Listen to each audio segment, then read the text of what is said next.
Morning Business, le débat.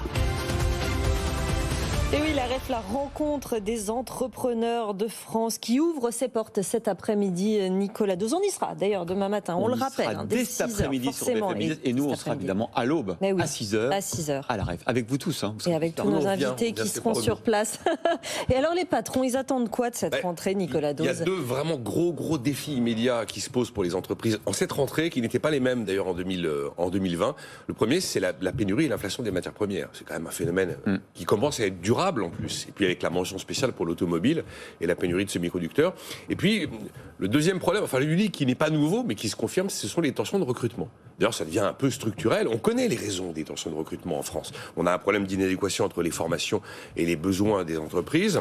On a une absence de mobilité géographique qui est une spécificité française un peu, et puis une assurance chômage qui fait quand même partie des plus généreuses d'Europe, notamment avec ce système de la permittence, qui fait qu'aujourd'hui on traîne un chômage structurel de 8%, tandis qu'en se comparant à des pays qui sont comparables, on devrait plutôt être aux alentours des 4%, c'est-à-dire assez proche du plein emploi. Il y a d'autres défis, effectivement, il va falloir faire cohabiter des salariés vaccinés et des salariés non vaccinés.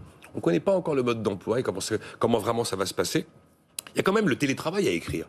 L'avenir du télétravail, c'est pas terminé le télétravail, ça va s'installer et ça va peut-être devenir compliqué puisque ça s'est installé dans les esprits aussi. Après, il y a le calendrier de sortie du quoi qu'il en coûte, on aura probablement des annonces pour certaines, c'est visiblement, notamment après les de BPI France, 22, c'est le moment où on commence à rembourser les PGE. Il semblerait que les entreprises en délicatesse pour rembourser ces prêts soient relativement peu nombreuses. Et puis il y aura également la facture ESG. Vous savez, les trois lettres du monde de demain, le monde social, environnemental et gouvernance. Tout le monde sent bien que le carbone va coûter cher, tout le monde sent bien qu'on finira par donner un prix au carbone, et les entreprises en première ligne sont concernées. Mais il y a quand même les deux bonnes surprises de cette rentrée 2021, c'est que dans énormément de secteurs, par exemple notamment le bâtiment, les carnets de commandes sont bien remplis. Et donc les perspectives de court terme et moyen terme sont plutôt bonnes. Et puis, d'ailleurs, Geoffroy Roux de Bézieux le reconnaît aujourd'hui dans une interview qui est l'accord de Figaro Économie. On a retrouvé un niveau très très proche du niveau d'avant Covid. Ouais. Donc voilà à peu près le climat dans lequel les patrons devraient probablement s'exprimer sur les 2 jours qui viennent. Jean-Marc Daniel, si vous étiez chef d'entreprise, quelle question vous poseriez aujourd'hui? Qu'est-ce que vous feriez? Alors, si j'étais chef d'entreprise, d'abord, je ne suis pas chef d'entreprise et je ne l'ai jamais été. Et je reconnais donc chacun son métier et les vaches seront bien gardées. Je reconnais le talent des entrepreneurs et des chefs d'entreprise. Si j'étais chef d'entreprise, je serais un peu démoralisé par le discours de Nicolas sur le thème tous les défis que je vais avoir à affronter entre les PGE, les matières premières qui sont plus là, les ouvriers qui sont mal formés, tout ça. Bon. Il a oublié quelque chose, la pression sur les salaires qui va s'accentuer. Notamment avec il y a plutôt le maire aujourd'hui, la pression sur les salaires. Moi, si j'étais chef d'entreprise, en fait, avant de me lancer dans l'aventure, je me contenterais en fait de relire l'article de Milton Friedman sur qu'est-ce que c'est qu'une entreprise en septembre 1970. Quels sont les objectifs de l'entreprise? C'est de faire du profit. Oui, d'accord. Et donc, je m'engagerais dans une action dont l'objectif serait effectivement de faire du profit. Alors, il y aurait quand même 2 éléments un peu positifs et 2 éléments négatifs par rapport à ça. Les éléments positifs, c'est que la logomachie marxiste n'est plus au rendez-vous. On a perdu cette idée que l'entreprise était le lieu d'exploitation de l'homme par l'homme, donc psychologiquement c'est plutôt rassurant. Non, c'est vrai, on a plutôt l'idée que c'est le lieu de progrès. Bon, et le deuxième élément que je trouverais assez intéressant c'est que effectivement il y a une mutation du travail qui se fait en ce moment. Le télétravail, il en a parlé, tout ça, et donc je crois que là il y a un vrai enjeu, un vrai défi, et que pour les entreprises ça va être une moyen de reconstruire justement ces relations sociales sur des bases autres que l'exploitation de l'homme par l'homme caricaturale. Mais alors mes 2 problèmes, ce serait effectivement une nouvelle logomachie, non plus marxiste, mais pagano-gauchiste. Qu'est-ce que c'est? Les pagano-gauchistes, c'est touchez pas à la nature, aimez la nature, aimez-vous les uns les autres, et particulièrement les coccinelles et les grenouilles.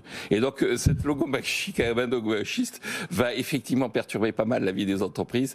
Et le deuxième enjeu, c'est que je crois que l'État est en embuscade et que malgré les discours sur les impôts de production, ce que je crains, c'est qu'il invente de nouveaux impôts. Vous savez, je pense qu'on est passé de la lutte sociale à la lutte fiscale, que le véritable enjeu pour les entreprises maintenant, ça va être essayer de contenir cette espèce de tentation naturelle des États. D'autant plus qu'il y a beaucoup de nouvelles positives de la part de l'économie des entreprises, notamment leurs résultats, les dividendes qui vont atteindre des records en 2021. Oui, et donc forcément... Quand vous avez des gens dont le discours est de dire il faut faire un impôt minimum sur les entreprises, je pense que ça c'est plutôt assez décourageant et c'est peut-être plus dangereux que tout ce que... même le pagano-gauchisme. Ça va être un sujet, ce que vous venez de dire là, Christophe, sur les dividendes, effectivement, et globalement, la montée des marchés actions, parce que il y a une pression sur les salaires qui a été un peu initiée il y a 48 heures par Bruno Le Maire, mais il y a effectivement des problèmes de recrutement. Et dans tous les types de postes, automatiquement, ça va créer une pression aussi sur les salaires. On peut avoir peut-être des phénomènes de hausse de salaire dans certains métiers où le recrutement est vraiment très très compliqué.